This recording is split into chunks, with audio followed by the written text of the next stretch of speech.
Hi, and welcome to Recognizably Jewish, the podcast about the Jewish cultural inheritance. I'm your host, Jason Spitelnik. This is episode 3, David Ben-Gurion. In my 20s, I read at least one biography of every U.S. president from George Washington to Richard Nixon. I was always interested in the institution of the presidency, and I love the way that biography marries the macro with the micro, history with personality. I found the biographies of the earliest U.S. presidents especially riveting. They were strident believers who dreamed a nation into being, fought to bring those dreams to fruition, and then took up the formidable challenge of leading the nation in its infancy. Today's episode shares a similar story, the story of David Ben-Gurion.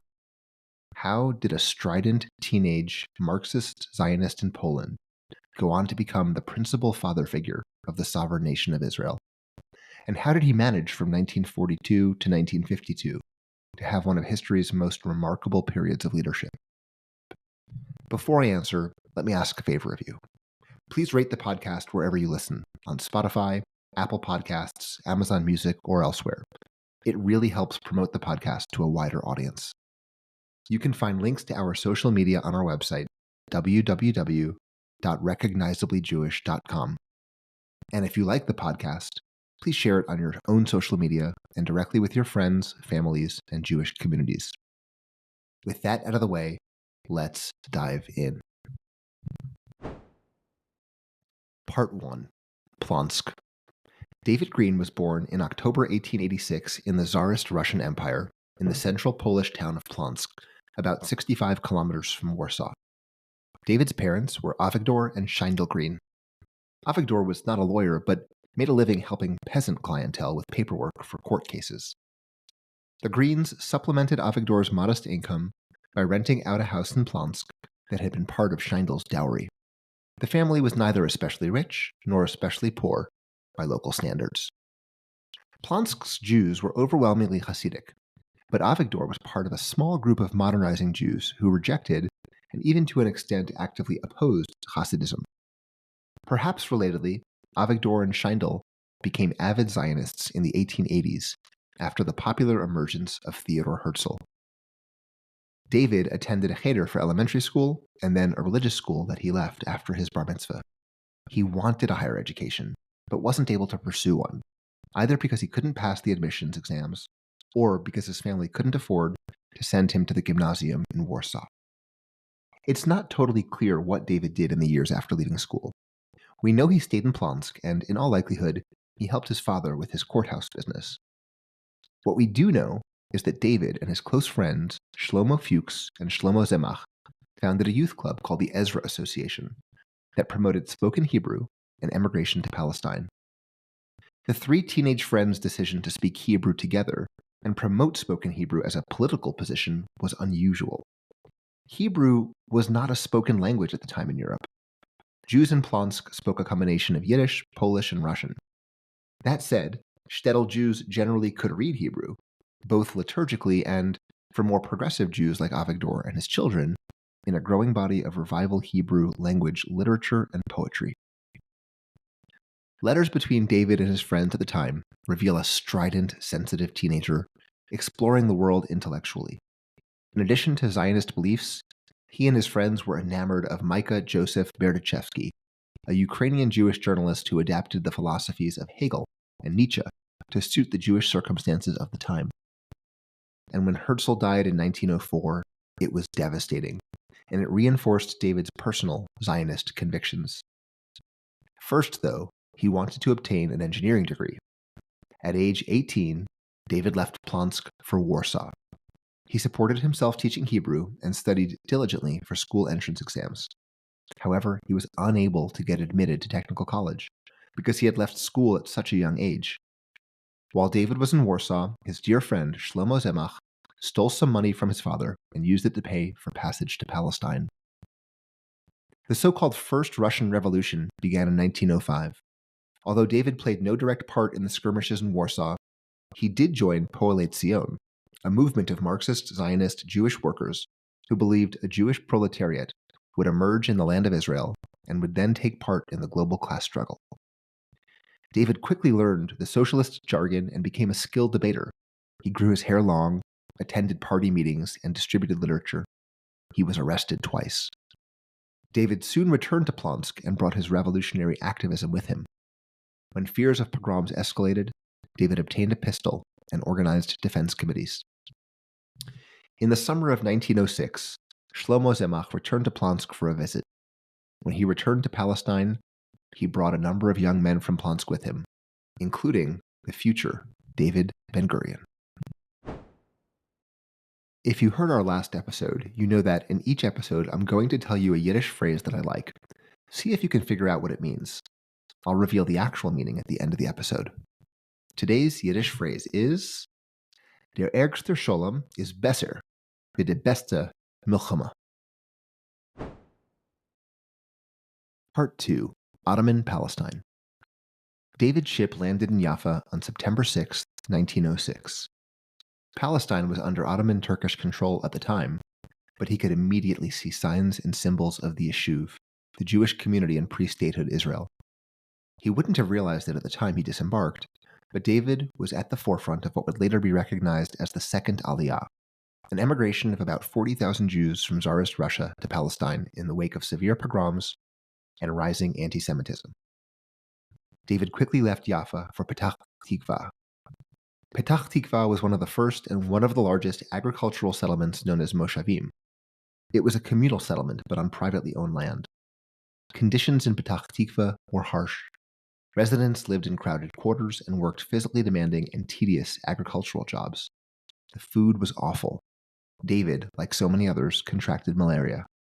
He wrote to his father about his arduous life. Almost immediately, David re-immersed himself in party life and activism. He attended the founding conference of Poalei Zion in Palestine and was elected to several leadership positions. He hoped to be elected as a delegate to the 8th Zionist Congress in The Hague, but lost out to Yitzhak Ben-Zvi, who later served as Israel's president during Ben-Gurion's term as prime minister. In 1907, David moved to Sejera, a remote moshava in the foothills of northeastern Galilee. The agricultural labor there was less arduous, and the northern climate was easier to tolerate. But still, life was Spartan and difficult, and after about a year, David began thinking about ways to move on. He wrote his father about traveling to Istanbul to study law so that he could better serve the cause of the Jewish worker in Palestine. It was also in Sejera that David experienced his first clashes with Arab residents of Palestine. A Jewish photographer on his way to a Poalei Zion conference was attacked and robbed. He shot his assailant, who later died. Arabs sought to avenge the man's death. In another incident, David was robbed by an Arab shepherd who tried unsuccessfully to steal his Browning pistol. Engendered by mutual suspicion and competition for limited farm work, events like this were not uncommon, with violence flowing in both directions. There is no indication that the fighting between Jews and Arabs at the time had anything at all to do with either Zionism or Arab nationalism. In 1909, a group of Poalei Zion members led by Israel Shochat founded HaShomer, a Jewish defense organization responsible for guarding Jewish settlements in Palestine. David was not invited to join, and his exclusion deeply offended him for years to come. In 1910, Poalei Zion party leaders in Jerusalem started a Hebrew-language weekly newspaper called Ha'achdut, the Unity. David was invited to join the editorial board, which he welcomed because it allowed him to work at something other than physical labor. He contributed articles under various pen names until he settled on the one we know today, David Ben-Gurion, which he chose to honor Joseph Ben-Gurion, one of the chief leaders of the First Jewish-Roman War in the year 66 CE. Ben-Gurion was still interested in studying law in Istanbul and convinced Yitzhak Ben-Zvi to join him. To take entrance exams, Ben-Gurion had to learn Turkish. He traveled to Thessaloniki in Greece in 1911 to learn, and hoped while there to organize Jewish workers on behalf of Poalei Zion. But when he arrived, he realized that the Jews there spoke Ladino and Greek, rather than Hebrew or Turkish. Nevertheless, he studied Turkish intensively and grasped the language rapidly. After less than a year, he passed the matriculation exams in Turkish. The academic year began in October 1912. After a disruption caused by the Turkish army's failures in the Balkan War, studies resumed in May 1913. Ben-Gurion scored highly on his exams in his first 2 years and returned to Palestine in the summer of 1914, intending to return to Istanbul to continue his studies. But on his way back, he learned that war had broken out between Russia and Germany. World War I had begun. Ben-Gurion never finished his law studies. The outbreak of war severely altered the political landscape in Palestine. Almost overnight, Palestinian Jews who were Russian citizens, which was the large majority of them, became subject to the jurisdiction of the Russian consulate in the Ottoman Empire. Russian authorities were openly hostile to Jews and to the idea of political Zionism. After Turkey's entry into the war in October 1914 on behalf of the Central Powers, citizens of enemy nations such as Russia were required to either leave the country or become Ottoman citizens and risk conscription in the Turkish army. Soon thereafter, the local Turkish army commander ordered the deportation of all foreign subjects from Jaffa and Tel Aviv. Poalet Zion, with Ben-Gurion's backing, passed a resolution to remain in Palestine and Ottomanize. It didn't matter. The commander next ordered the deportation of anyone connected with Zionist activity. And in March 1915, Ben-Gurion and Ben Zvi were deported to Alexandria, Egypt. A few weeks later, they boarded a ship for New York. Part 3. New York. Ben-Gurion arrived in New York City on May 17, 1915. The only address he had was the Poalet Zion office in New York, and he and Ben Zvi went straight there.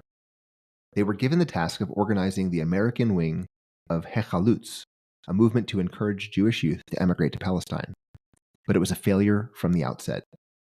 The Jews in America, most of whom were in New York, were largely Yiddish-speaking recent immigrants from Eastern Europe who were singularly focused on establishing themselves economically in America. Zionism and Jewish nationalism were not high priorities. Nevertheless, Ben-Gurion and Ben Zvi traveled from city to city giving speeches to local Jewish assemblies. A break of sorts occurred with the February 1916 Yiddish-language publication of the book Yizkor, which contained eulogies to Zionist martyrs and included an account by Ben-Gurion of his Petach Tikva and Sejra experiences. The book was a big success and made a bit of a name for Ben-Gurion among American Jewry. Newly confirmed Supreme Court Justice Louis Brandeis received one of the first copies. To capitalize on the success of Yizkor, Poalet Zion party leaders paid Ben-Gurion and Ben Zvi a monthly salary to write a comprehensive book about Palestine. Ben-Gurion spent long days working at the New York Public Library on Fifth Avenue, immersing himself in books on the subject. A young Russian emigre, Pauline Munweis, volunteered to help Ben-Gurion copy passages he needed. The Land of Israel, Past and Present was published in April 1918. It cost $2 and was 500 pages long. It was an immediate success, selling tens of thousands of copies. It made Ben-Gurion the most prominent Poalet Zion leader in America. In the meantime, Ben-Gurion married the young woman volunteer, Pauline, whom he called Paula. She did not speak Hebrew and was not even a Zionist. But when Ben-Gurion told her that marrying him would mean leaving New York for Palestine, she agreed without hesitation. At around this time, two events occurred that proved to be of great significance to Zionism and Palestine. First, the Bolshevik Revolution in Russia broke out in October 1917. And second, on November 2, 1917, the United Kingdom's Foreign Secretary, Arthur Balfour, sent a letter to Lord Walter Rothschild, a leader of the British Jewish community, declaring that the British government viewed with favor the establishment in Palestine of a national home for the Jewish people and would use its best endeavors to facilitate that end. Ben-Gurion seemed to appreciate the historical moment of the so-called Balfour Declaration and shifted his own approach to Zionism in response, where he has previously believed in a wholly organic process by which Jewish emigres would till the Palestinian soil and build a country from the bottom up. He quickly came to value a political, diplomatic shortcut. Still, he never lost sight of the vital importance of immigration to the Zionist project. In April 1918, after trying indirectly and unsuccessfully to convince President Woodrow Wilson to create a Jewish Legion in the U.S. Army, Ben-Gurion enlisted in the newly formed Jewish Legion of the British Army. Paula was pregnant when Ben-Gurion left to train at Fort Edward in Windsor, Nova Scotia. Ben-Gurion soon became the intermediary between the idealistic Jewish volunteers and the British officers. He traveled with the Legion to Cairo, where he contracted dysentery and while in the hospital, read a speech by Burl Katz-Nelson, a second Aliyah acquaintance of his who would go on to become his closest confidant and best friend. Katz-Nelson's written vision saw the Jewish worker as the basic building block of a future Jewish society in Palestine. Inspired, Ben-Gurion proposed to Katznelson that they found a unified, broad-based socialist Zionist movement of workers, one that transcended dominant political parties. Katznelson agreed. Achdut HaAvodah was founded in March 1919, with David Ben-Gurion as its leader. Part 4. Domestic Politics. To discuss the next phase of Ben-Gurion's career, it's important to first understand two interrelated dimensions of the global political context. The first concerns the aftermath of World War I. Following the defeat of the Central Powers, the Ottoman Empire was partitioned and effectively dissolved. In 1920, the League of Nations created the Mandate for Palestine, handing Britain administrative control over the region. In principle, the mandate required Britain to put into effect the Balfour Declaration's national home for the Jewish people, alongside the Palestinian Arabs. The second dimension relates to the international Zionist world order. The Zionist organization, a global umbrella group, was founded at the First Zionist Congress in 1897. Theodor Herzl was its first president. In 1908, the Zionist organization created what was called the Palestine Office. Its main tasks were to represent the Jews of Palestine in dealings with the Turkish Sultan and other foreign dignitaries, to aid Jewish immigration to Palestine, and to buy land for Jewish settlement. The British mandate provided for, quote, the recognition of an appropriate Jewish agency as a public body for the purpose of advising and cooperating with the administration of Palestine, unquote. In November 1921, the Zionist organization became known as the Palestine Zionist Executive and was designated as that appropriate Jewish agency for purposes of the British mandate. In 1929, the 16th Zionist Congress restructured the Zionist Executive and renamed it the Jewish Agency for Palestine, usually just referred to as the Jewish Agency, but often still called the Zionist Executive. With that in mind, let's return to our story. At the dawn of the 1920s, Ben-Gurion and other Zionists in Palestine began to focus increasingly on developing infrastructure and encouraging immigration. In 1921, Ben-Gurion became Secretary General of the newly formed Unified Workers' Organization Histadrut, the new General Workers' Federation. The initial aim of the organization was to take responsibility for all spheres of activity of the workers' movement: settlement, defense, trade unions, education, housing construction, health, banking, cooperative ventures, welfare, and so on. When Ben-Gurion took over, he sought to transform Histadrut into a national instrument for the realization of a worker-led Zionism, with a particular emphasis on absorbing Jewish immigrants to Palestine. Interestingly, Ben-Gurion and Histadrut leadership viewed Arab workers as part of the overall workers' movement in Palestine, distinguishing the workers themselves from the influential clerics and feudal landowners the labor movement deemed reactionary. But efforts to organize Arab workers never gained meaningful traction. The early Histadrut mission was complicated by the Fourth Aliyah, which began in 1924 as a result of tightening immigration restrictions in the United States. Most of the new immigrants were of the European urban middle class. They settled in cities like Tel Aviv, pursued non-agricultural vocations, and had no interest in the proletarian Zionist philosophy underlying Ben-Gurion's grand vision. Recognizing a need to broaden the political appeal of the workers' movement, and in order to gain greater influence within the global Zionist movement, Ben-Gurion was instrumental in the 1930 founding of the Workers' Party of the Land of Israel, known in Hebrew by the acronym MAPAI. His twin objectives were to grow the labor movement within Palestine and for that movement to become a decisive force within the Jewish agency. The guiding slogan was, quote, from class to nation, unquote. Because Polish Jewry far outnumbered the population of the Yishuv, Ben-Gurion traveled to Poland in April 1933 to organize in advance of the coming World Zionist Congress. He focused his efforts on enthusiastic youth movement delegates and gave speeches all throughout the country. When the ballots were counted, Ben-Gurion's labor movement had received 44% of the vote. When the new executive committee was established, the movement occupied 4 of its 10 seats. Ben-Gurion occupied one of them, and 2 years later he was appointed chairman, a position he would hold until Israeli independence in 1948. Until I'm up and running with advertising, I'll include shout-outs to businesses and organizations that I personally think are great. Today I want to talk about the Jewish Council for Public Affairs. Since its founding 80 years ago, the JCPA has served as a national convener of Jewish coalitions, working to build a just and inclusive democracy. JCPA's mission is premised on an abiding belief that Jewish safety is inextricably linked with the safety of other communities and a strong, pluralistic democracy. This is even more crucial at a moment when rising attempts to normalize anti-Semitism and other forms of hate and extremism seek to drive wedges between the Jewish community and others. To learn more about JCPA, visit their website at jewishpublicaffairs.org or find them on social media. Part 5. Jews and Arabs. Beginning in the 1920s, Ben-Gurion developed a political view regarding what Yishuv Jews called the Arab question. That is, how to address the often conflicting interests of the Jewish and Arab populations in Palestine. As I mentioned earlier, there were early unsuccessful efforts to organize Arab workers alongside Jewish ones.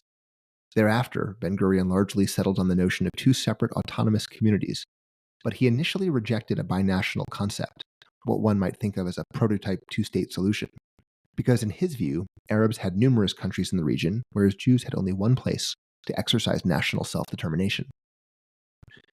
After widespread Arab rioting in 1929, Ben-Gurion, unlike many of his colleagues, acknowledged the nationalist character of the Arab movement. In the 1930s, Ben-Gurion and other Mapai party leaders laid out proposals to address the Arab question. The proposals assumed that Arab resistance to the Jewish state would dissipate with time, and contemplated Arab territorial autonomy and joint government institutions. But at the same time, Ben-Gurion was proposing versions of government parity. He was carefully considering how long it would take for Jewish settlers to have a fighting force capable of matching the resources of the local Arab population and surrounding Arab nations. In the 1930s, Ben-Gurion, who viewed himself as responsible for the Yishuv's interactions with other nations, sought out Arab leaders with whom he could candidly discuss Jewish-Arab relations. In the middle of the decade, he contacted Musa Alami, an advisor to the powerful Mufti of Jerusalem, Amin al-Husseini. Ben-Gurion proposed the establishment of a Jewish state in Palestine, in exchange for Zionist support of the establishment of a regional federation. The federation would include Palestine, creating a sort of equilibrium in which the Arab concession of the Jewish state was counterbalanced by the creation of an Arab-dominated federation in which the Jewish state would be a minority voice. The meetings led nowhere. It's perhaps not hard to see why. Al-Husseini was profoundly hostile to Jews and even met with Hitler in 1941. Moreover, in 1936, the Arabs still constituted two-thirds of the population in Mandatory Palestine. The Great Palestinian Revolt broke out in April 1936, and Mufti al-Husseini called for a general strike that would continue unless three demands were met. First, cessation of Jewish immigration to Palestine. Second, cessation of land sales to Jews. And third, the handover of government to the Arab majority. Ben-Gurion and the Jewish Agency executive emphasized a policy of restraint in an effort to ensure that the British government didn't accede to Arab demands, and Ben-Gurion traveled to London to work with Chaim Weizmann on intensive Zionist lobbying efforts there. After intervention by Middle Eastern rulers, the general strike ended and the port of Jaffa reopened. It was during the Palestinian Revolt that certain British officials informally raised the possibility of partition, that is, the division of Palestine into two separate sovereign nations. By that time, Ben-Gurion and Weizmann were highly receptive to the idea, and Ben-Gurion began socializing potential plans and maps within Mapai. In July 1937, the British Peel Commission formally endorsed partition, but not all Zionists were on board. Some were opposed in principle, viewing the divvying up of the Jews' Holy Land as unforgivable. Others believed the Yishuv just wasn't ready to stand on its own as a sovereign country.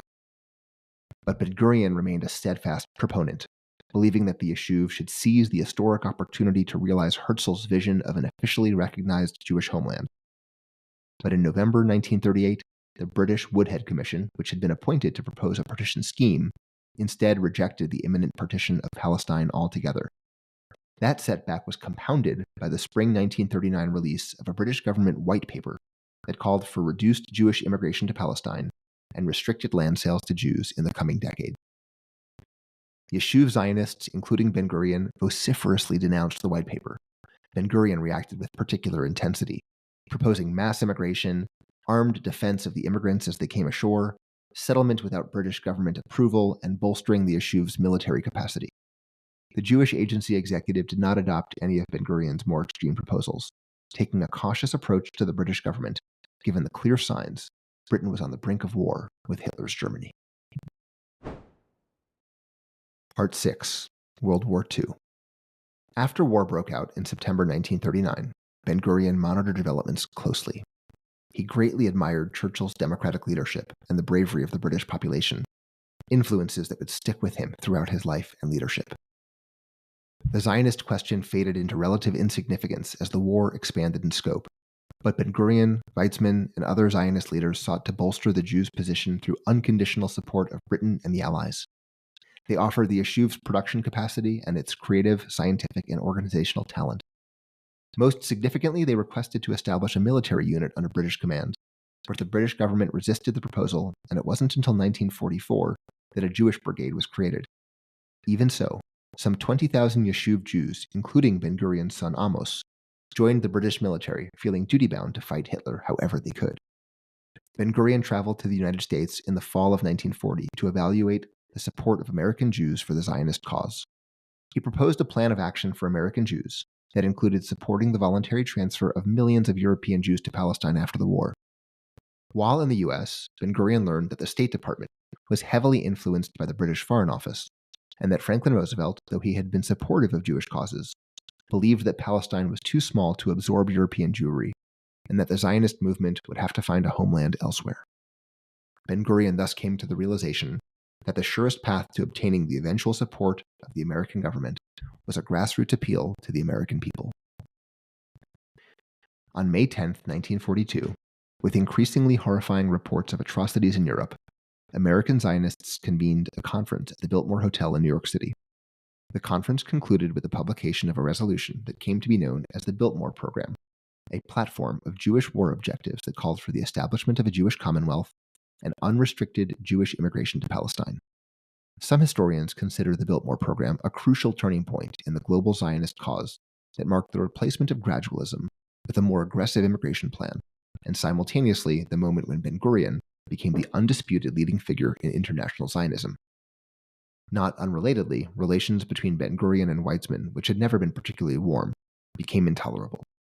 The drama between the two men and their supporters continued throughout the war. When Roosevelt died in office in April 1945, it was a major blow to Ben-Gurion. Though he knew Roosevelt was not himself a Zionist, the president had close connections with Jewish leaders and causes, and had shown great sympathy to Jews during his many years in office. His successor, Harry Truman, was an unknown quantity, whose rise to the presidency had nothing to do with Jewish support. Part 7. The Road to Independence. When the war ended, Ben-Gurion felt the situation facing Zionists was urgent. In his view, the immediate post-war chaos created a unique but short-lived potential for revolutionary political change. Moreover, images from the liberation of Nazi concentration camps engendered worldwide sympathy for the Jews. Without quick recognition of a Jewish state, Ben-Gurion feared the Jews of Palestine were likely to end up as a minority in an Arab nation. In the summer of 1945, President Truman sent a personal envoy to tour the displaced persons camps in American and British occupied zones in Europe. The envoy's report described the appalling conditions of the camps and the particular plight of the Jewish refugees who could not return to their anti-Semitic homelands. From the Zionist perspective, the key point of the report was its statement that a majority of the Jewish displaced persons wanted to emigrate to Palestine. In the immediate post-war period, Yeshuv leaders, Ben-Gurion included, had somewhat competing objectives. On the one hand, it was imperative to continue to build legitimacy and credibility on the international stage to negotiate for Zionist goals. On the other hand, they viewed continued immigration as essential, even if it meant resisting the caps imposed by the British White Paper. Menachem Begin, who led the Zionist militant group Irgun, represented an extreme version of the latter view, including physically taking up arms against the British using guerrilla and terrorist tactics.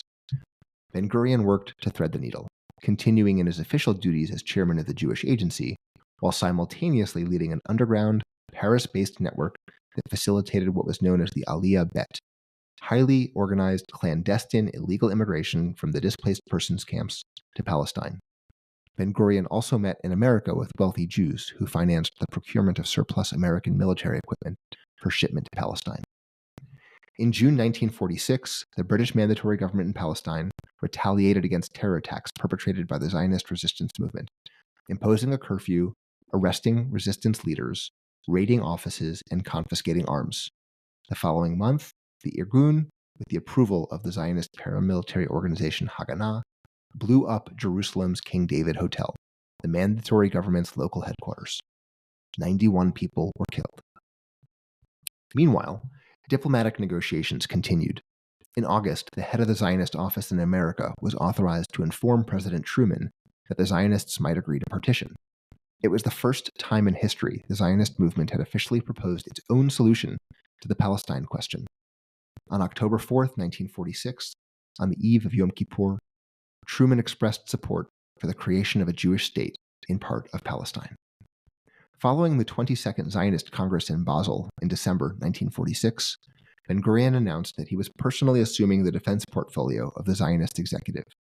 He resisted the Haganah's desires to resume attacks against the British, arguing that a Jewish state would soon be established and that it would inevitably lead to war with Palestinian Arabs and neighboring Arab countries.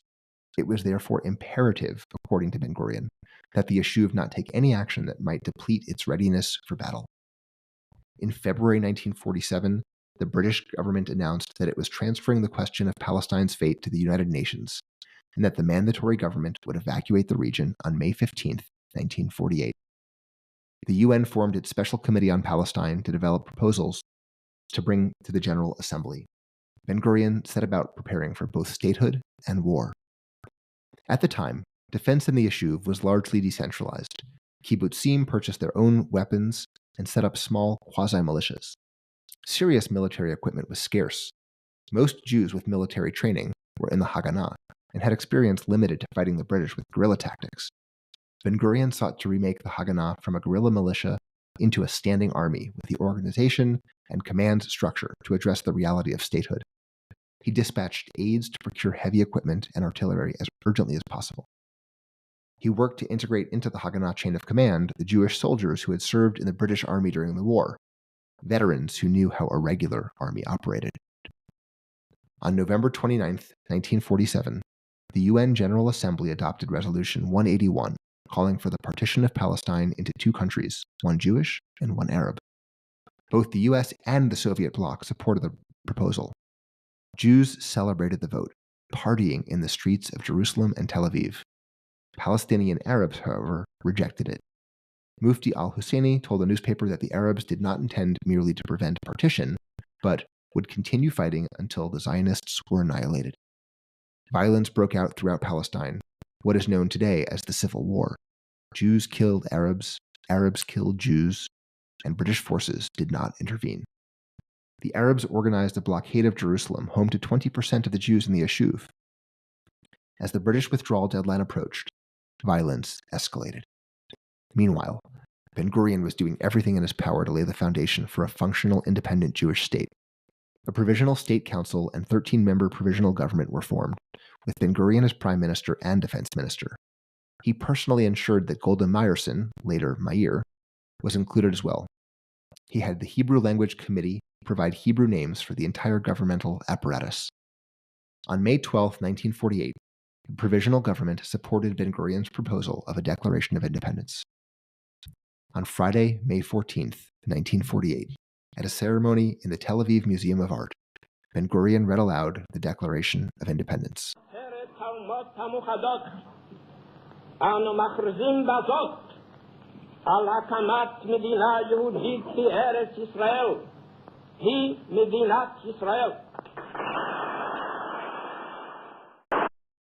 We hereby declare the establishment of a Jewish state in Eretz Yisrael, to be known as the State of Israel. David Green, from Plonsk, reinvented as David Ben-Gurion, had brought the State of Israel into being.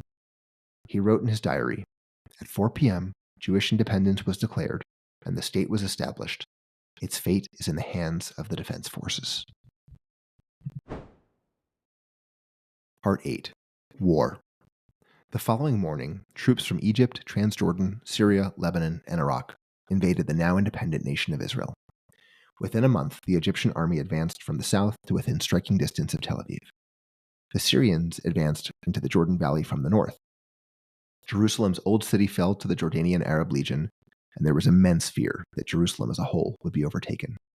Ben-Gurion was almost singularly focused on ensuring that Jerusalem withstood further attack, imposing specific operational orders on the high command of the Israeli Defense Forces, which the Haganah had become following independence. The UN declared a 4-week truce and arms embargo on May 29th, but both sides found ways to evade restrictions and improve their positions. It was during the truce that the infamous Al-Talina affair occurred. The cargo ship Al-Talina landed at Kfar Vitkin on June 20th with 900 men, thousands of rifles, and other military equipment intended for Menachem Begin's Irgun, which had not yet been fully integrated into the IDF. Begin refused to turn over the cargo to the IDF, even after being given an ultimatum to do so. Rifle fire broke out, and 2 IDF soldiers and 6 Irgun fighters were killed. The ship, with Begin on board, began sailing to Tel Aviv. Rumors circulated that the Irgun was planning a military coup. Ben-Gurion supposedly instructed the Israeli Air Force to sink the ship before it reached Tel Aviv, but pilots refused to comply. When the ship arrived in Tel Aviv, Ben-Gurion, who now viewed the issue as a test of the new nation's authority, ordered that it be taken by forces commanded by Yitzhak Rabin. Firing broke out between the IDF forces on the beach and Irgun fighters on the ship. The ship caught fire. There were casualties on both sides. Finally, on June 22nd, a ceasefire was arranged, and more than 200 Irgun members were arrested. Following the expiration of the UN truce, the IDF undertook a crucial offensive, known as Operation Dani, to secure and enlarge the corridor between Jerusalem and Tel Aviv, and to relieve the Jewish population in besieged Jerusalem. IDF brigades commanded by Rabin and Yigal Alon captured the Arab city of Lida, known today in Hebrew as Lod, and an Arab uprising ensued. Rabin and Alon conferred with Ben-Gurion about the possibility of a large-scale evacuation of the Arab city. After listening to his generals, Ben-Gurion responded, "Expel them." It's the only documented instance of Ben-Gurion supporting expulsion from territory the UN had set aside for Arabs. Apart from one more truce declared by the UN, fighting continued throughout 1948, with Israel increasingly gaining the upper hand. The IDF captured the Upper Galilee and the Negev. Israeli forces entered the Sinai Peninsula in December, but Ben-Gurion issued withdrawal orders in response to American pressure. In January 1949, the Egyptians agreed to negotiate a ceasefire, and the IDF pulled out of Gaza. Alon tried to convince Ben-Gurion to take control of the West Bank, but Ben-Gurion refused, not wanting to incur the ire of Western powers and believing that peace was more important than territory. Israel signed armistice agreements with Egypt, Lebanon, Transjordan, and Syria in 1949. Under the agreements, Israel controlled about 1/3 more territory than the UN had allocated to the Jewish state, including the entire Galilee, the entire Negev, and West Jerusalem. These boundaries became known as the Green Line. The Gaza Strip was occupied by Egypt. The West Bank was occupied by Transjordan. From 1947 to 1949, around 750,000 Palestinian Arabs, in response to or as part of the Civil War and the subsequent Arab-Israeli War, became refugees. This is what Palestinians today refer to as the Nakba. This was a time immediately following massive internal displacements within war-ravaged Europe, and also coincided with millions of refugees being created by the partition of India. In the atmosphere of the time, it was self-evident to Ben-Gurion and other Israelis that there did not have to be, and indeed should not be, any right of return granted to the Arab refugees. But approximately 150,000 Arabs remained in Israel and became Israeli citizens. Part 9. Nation Building. The war over, Ben-Gurion and the Israeli nation faced innumerable challenges. The Jews had a nation in name and now had to build and become one in practice. They simultaneously had to grow an economy, develop institutions of civil society, and create, often from scratch, the various facets of a functional modern democracy. Ben-Gurion viewed himself as the chief steward of that daunting task. Apart from continued national defense, the foremost issue facing Israel in the early 1950s was immigration and settlement.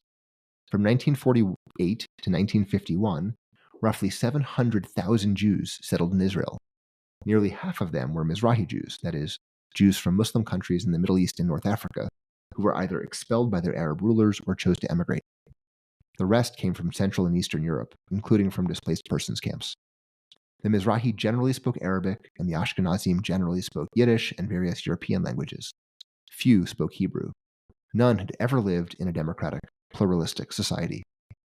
Many in Israel sought to cap immigration, expressing particular skepticism about integrating the Mizrahi, whose linguistic and cultural differences were so stark. Ben-Gurion pushed back, insisting that all Jews were capable of contributing to the new nation. One of Ben-Gurion's first initiatives was to move the country's seat of government from Tel Aviv to Jerusalem, a response to the anticipated vote by the United Nations to internationalize the Holy City. Ben-Gurion then sought to build an economy that could absorb the new arrivals. A big part of that process was ensuring that economic and other power was exercised by the government rather than by private institutions like the kibbutzim or organized labor. Though that engendered some animus from his colleagues on the left, he was singularly focused on the success of the state-building project and was unconcerned with more parochial labor movement and political concerns. Indeed, by this time, Ben-Gurion was in many ways the embodiment of Israel's political center. He was still criticized by the right, who he continued to believe posed a danger to Israeli democracy. But he was also criticized from the left by the newly formed Mapam party, which had broken away from Mapai and had established intellectual ties with Moscow. Ben-Gurion was criticized from both sides regarding a key economic development, the 1952 reparations agreement between Israel and West Germany. I might do a separate episode on the agreement, which has a fascinating history, so I'll keep things brief for the moment. Both the political right and the political left argued that accepting reparations payments was akin to forgiving the Nazis for their unforgivable crimes. There were protests across the country, but Ben-Gurion, whose focus was exclusively on Israel's ability to persist as a nation, was adamant that Israel needed the money to integrate its immigrants and kickstart its young economy. In the end, he prevailed. Ben-Gurion's first term as prime minister is generally regarded as a masterclass in governance, but it wasn't all positive.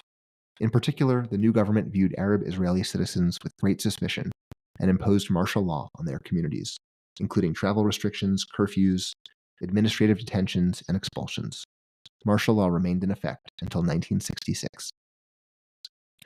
Ben-Gurion stunned the nation in December 1953 by announcing he was resigning from the government and moving to Sde Boker, a new kibbutz in the middle of the Negev desert. He attributed his decision to mental fatigue. In Sde Boker, he worked on the kibbutz, took daily walks, read widely, and answered the letters that poured in from all over Israel. He was still a member of the Knesset, and he continued to interact with party and national leaders. And, indeed, his retirement of sorts did not last long. In 1955, following a failed Israeli covert operation that led to the resignation of Defense Minister Pinchas Lavon, Ben-Gurion returned to the government as defense minister. And following the 1955 Knesset elections, he replaced Moshe Sharet and became prime minister for the second time. Part 10. War Again. In July 1956, Egyptian dictator Gamal Abdel Nasser nationalized the Suez Canal, essentially abrogating a series of existing agreements with Britain and France. The move was a major threat to European colonial interests and raised the prospect of Nasser controlling the flow of oil to Europe.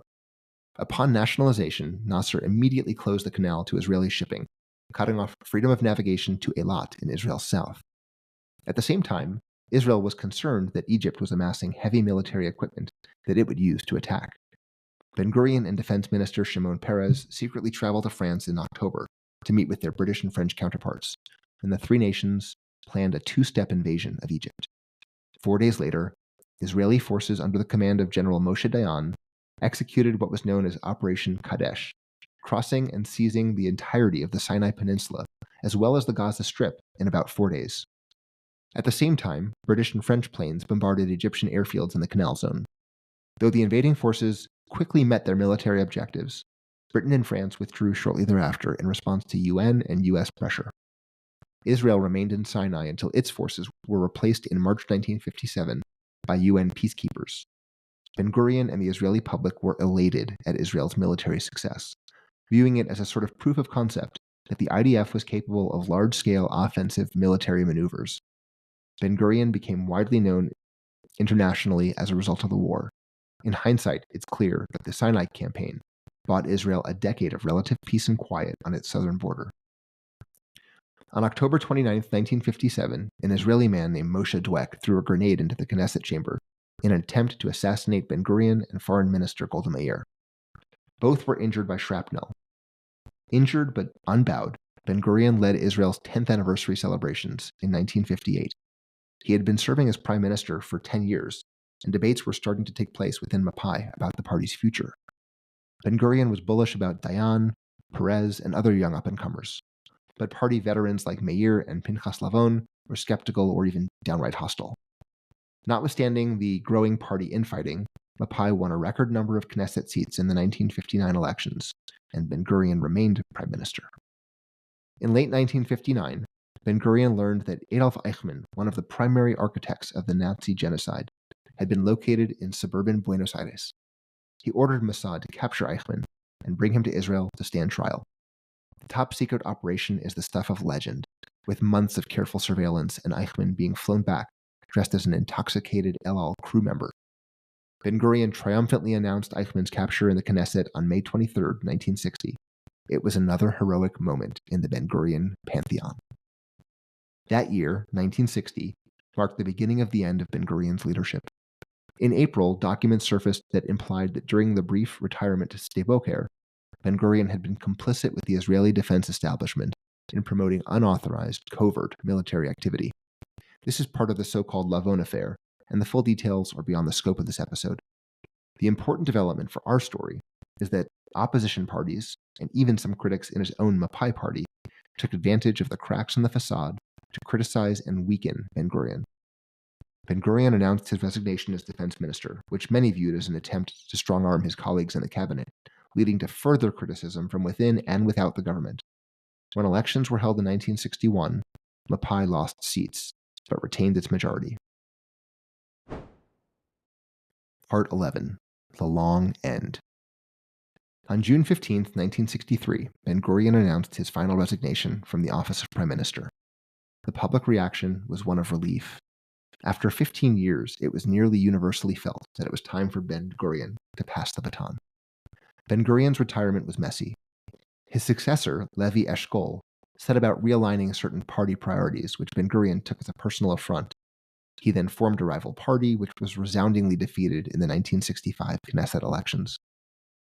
Ben-Gurion worked on a memoir and a history of Israel's early years, but he found the work difficult.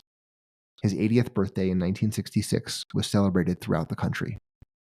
On the eve of the Six-Day War in 1967, there were calls for Ben-Gurion's return to the government. Indeed, his old nemesis Menachem Begin, the founder of the Likud party, secretly proposed to Ben-Gurion that he return to the prime minister's office. It didn't happen. After Israel's extraordinary military victory, Ben-Gurion opposed annexation of conquered territories other than the Golan Heights and East Jerusalem. 20 years after independence, his position remained that peace was more important than territory. Ben-Gurion died in December 1973. His body lay in state in the Knesset before being flown back to Sde Boker for burial. His tombstone is inscribed with 3 years: his birth in 1886, his death in 1973, and his Aliyah to Palestine in 1906. You've listened this far. Thank you. Please rate and review the podcast, like and subscribe wherever you can, and share this episode with your friends, families, and Jewish communities. Before I finish, let's not forget this episode's Yiddish phrase. Der ärgster Sholem is besser wie die beste Milchama. It means the worst peace is better than the best war. With that, thanks for listening to Recognizably Jewish.